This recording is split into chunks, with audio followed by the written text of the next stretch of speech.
ओम श्री कार्तिकेय नमः। ओम सार्वनाभवाय नमः। ज्ञान शक्तिधराय स्कंदा बल्ली कल्याणा सुंदरा देवसेनानं कांता कार्तिकेया नमोस्तुते। ओम सुब्रह्मण्याय नमः। ओम श्री कार्तिकेय नमः। अपने चेतन में सारवान के भाव को प्राप्त करने वाले, ज्ञान और शक्ति के धारक स्कंद, बल्ली के सखा, एक कल्याणशील सुंदर देवसेना के मन का प्रिय कार्तिकेय, तुम्हें मेरा नमन है। ओम सुब्रह्मण्याय नमः। इस मंत्र का जाप शत्रुनाश के लिए किया जाता है और इसे ध्यान में रखकर जपने से भक्त को सुरक्षा और शत्रुओं के प्रति सतर्कता मिलती है।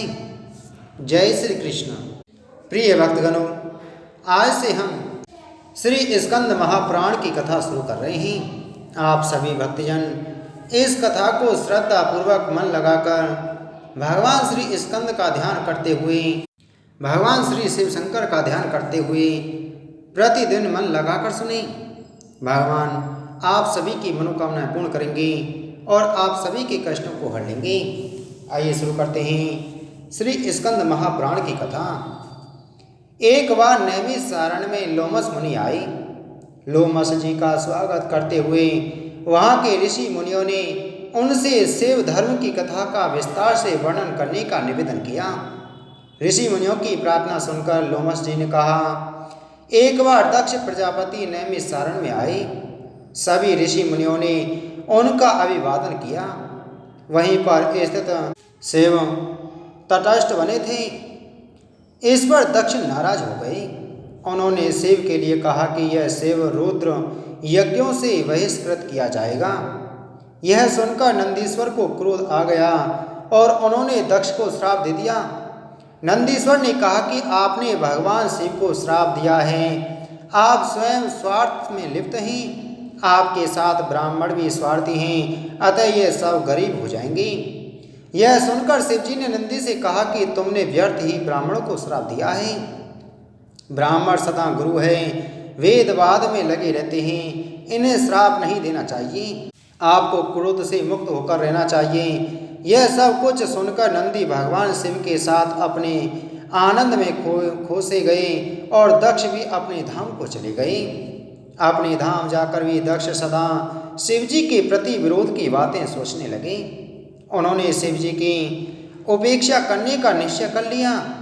दक्ष ने कनखल तीर्थ में एक यज्ञ का आयोजन किया और उस यज्ञ में विष्णु सहित समस्त देवी देवताओं को बुलाया गया।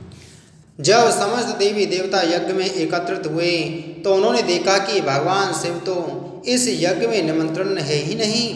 यह जानकर उन्हें बहुत आश्चर्य हुआ। उन्होंने विचार किया कि इंद्र, विष्णु आदि जाकर शिव को बुलाकर लाएं, पर दक्ष ने कहा कि समस्त देवों के मूल भगवान विष्णु यहाँ पर विराजमान हैं तथा अन्य देवगण भी हैं। रुद्र पिशाचों के पति, दुरात्य और हमारे कर्म के अयोग्य हैं, अतः मैंने उनको नहीं बुलाया। आप सब लोग मेरे इस यज्ञ को सफल बनाएं।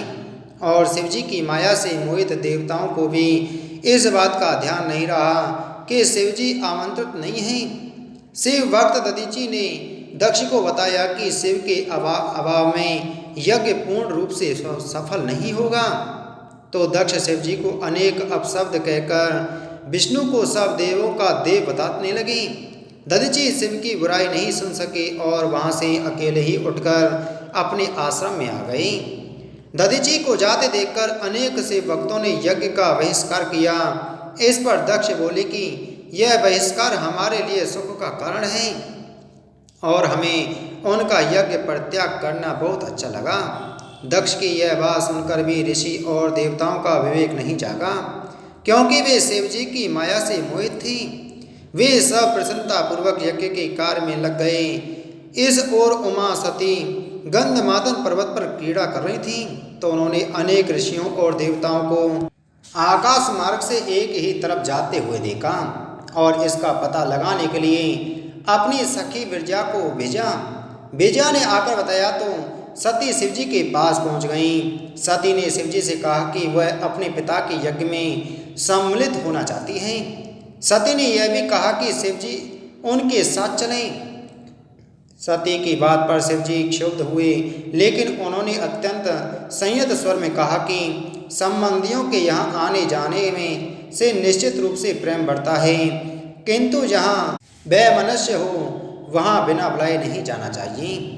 वहाँ जाने से अपमान होता है। सती ने जब यह सुना तो उन्हें बहुत आश्चर्य हुआ कि शिवजी तो यज्ञ को सफल बनाने वाले हैं, मंगल विधान संपन्न करने वाले हैं, उन्हें क्यों नहीं बुलाया गया है। उन्होंने यह जानने के लिए कि पिता ने ऐसा दुष्ट कर्म क्यों किया, वहाँ जाने की अनुमति मांगी।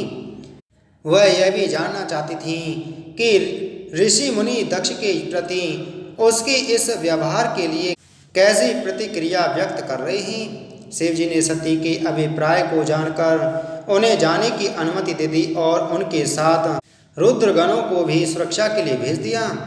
अपने घर पहुंचने पर सती की माँ और बहनों ने सती का बहुत प्रेम पूर्वक अभिवादन किया, लेकिन दक्ष की तरफ से लोग सती की उपेक्षा करने लगी। यज्ञ स्थलों पर जाकर सती ने यहाँ भी देखा कि अलग अलग देवों का भाग रखा हुआ है, लेकिन भगवान शंकर का भाग कहीं नहीं है। तब सती ने बहुत क्रोधित होकर अपने पिता से पूछा कि उन्होंने भगवान शिव शंकर को निमंत्रित क्यों नहीं किया। सती ने भरी सभा में देवताओं के सामने यह घोषणा की कि सारी हवन सामग्री और मंत्र शिव में है, इसलिए शिवजी के बिना यह यज्ञ सफल नहीं हो सकता। इसके साथ सती ने विष्णु आदि देवताओं को शिव विहीन यज्ञ में सम्मिलित होने के लिए खरी खोटी सुनाई। जब दक्ष ने देखा कि सती आमंत्रित देवताओं का भी अपने क्रोध में ध्यान नहीं कर रही है, तब उनसे नहीं रहा गया और उन्होंने अपनी पुत्री को कठोर वचन सुनाए और कहा कि तेरा पति अकुलीन है, मैंने दुष्ट ब्रह्मा के कहने से तेरा विवाह किया, मैं उसे अब नहीं अपना सकता। तुम मेरी पुत्री हो और यहाँ आई हो, इसलिए तुम्हारा भाग दिया जा सकता है, लेकिन तुम्हारे पति को मैं मुँह नहीं लगाऊंगा। पिता के व्यवहार को देखकर सती को शिवजी के वचन याद आए और उन्होंने यह अनुभव किया कि वे ऐसे पापी पिता की संतान हैं जो शिवजी का निंदक हैं, अतः इस शरीर को भी बचाकर क्या करना। यह सोचकर उन्होंने भरी सभा में आत्मदाह करने की घोषणा की और उन्होंने अपने पिता को नरकगामी होने का श्राप दिया तथा योग के द्वारा अपने ही शरीर से अग्नि उत्पन्न कर प्राण त्याग दिए। यह देखकर सभा में हाहाकार मच गया। सभी लोग चिंतित हो उठे। 20,000 गण ठगे से रह गए और बाकी दक्ष पर प्रहार करके उसे मारने के लिए दौड़े। इधर महर्षि भृगु यज्ञ में सामग्रियां डालते रहे और उन्होंने शिव गणों को रोकने की चेष्टा की।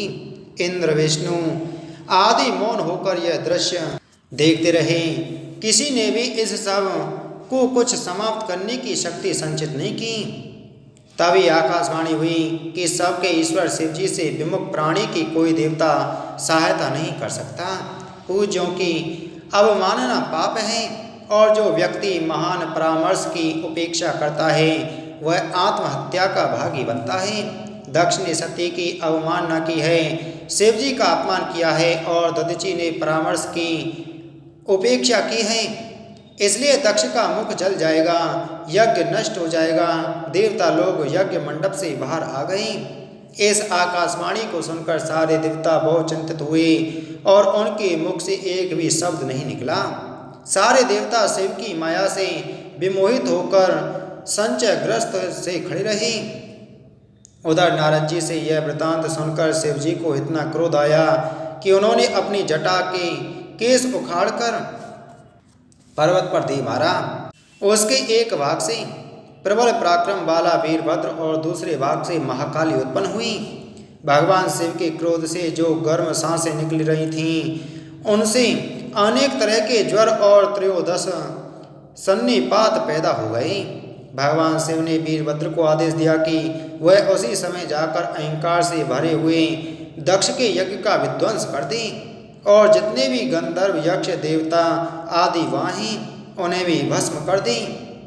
शिव जी ने वीरभद्र को आज्ञा दी कि वह पत्नी सहित दक्ष को मार डालें और दधीचि के द्वारा बताए सारे शिव विरोधियों को नष्ट करके जल्दी ही लौट आए। शिव जी की आज्ञा प्राप्त करके बहुत बड़ी सेना को साथ लेकर वीरभद्र दक्ष के यज्ञ विनाश के लिए चल पड़ा। दूसरी ओर ईशानी, कात्यायनी, काली, चामुंडा, भद्रकाली, मुंडवर्धिनी, भद्रावली और वैष्णवी इन 9 दुर्गाओं ने भी अपने भूत गणों के साथ दक्ष को नष्ट करने के लिए प्रस्थान किया। इन सबसे प्रस्थान के साथ ही दक्ष के बाएं अंग फड़कने लगे, धरती हिलने लगी, सूर्य में कलंक दिखाई देने लगा और दिशाएं मलिन होने लगीं। चारों तरफ आकाश से रक्त की वर्षा होने लगी। यह सब कुछ देखकर विष्णु आदि देवता भी घबरा गए और दक्ष तो खून की उल्टियां करने लगा।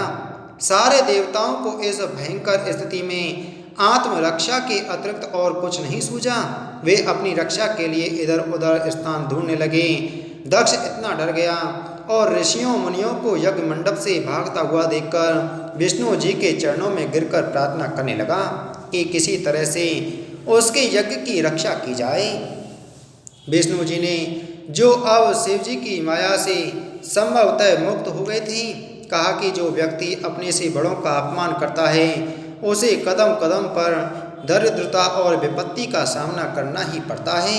उन्होंने दक्ष से कहा कि इस विपत्ति को दूर करने के लिए केवल एक ही उपाय है कि शंकर जी की आराधना की जाए। जब दक्ष ने विष्णु जी से यह बात सुनी तो वह वहीं चुपचाप धरती पर बैठ गया। तभी वीरभद्र अपनी सेना सहित वहां आ पहुंचा। उसके पराक्रम को देखकर दक्ष फिर पत्नी सहित विष्णु जी की शरण में गया और कहा कि हे विष्णु जी, मैंने आपके ही बल पर इस यज्ञ को प्रारंभ किया था। इस यज्ञ की आप ही रक्षा कीजिए। दक्ष की प्रार्थना सुनकर विष्णु जी ने कहा कि मैं अपने दिए हुए वचन का पालन करने के लिए तैयार हूँ, लेकिन तुम अपनी क्रूर बुद्धि का जब तक त्याग नहीं करोगे तब तक कुछ नहीं हो सकता। जब तक तुम भगवान शंकर की शरण में नहीं जाते और वह तुम्हारे ऊपर कृपा नहीं करते हैं तब तक तुम्हारा उद्धार होना संभव नहीं है। मैं स्वयं तुम्हारे इस यज्ञ में भाग लेकर पाप का भागी बना हूँ और मुझे इसके फल स्वरूप बहुत दुख उठाना पड़ेगा। इस समय यदि हम लोग भागना भी चाहें तो भी वीरभद्र अपने आकर्षण से हमें खींच लेगा। इसलिए भगवान शिव की कृपा के बिना बचने का कोई और रास्ता नहीं है।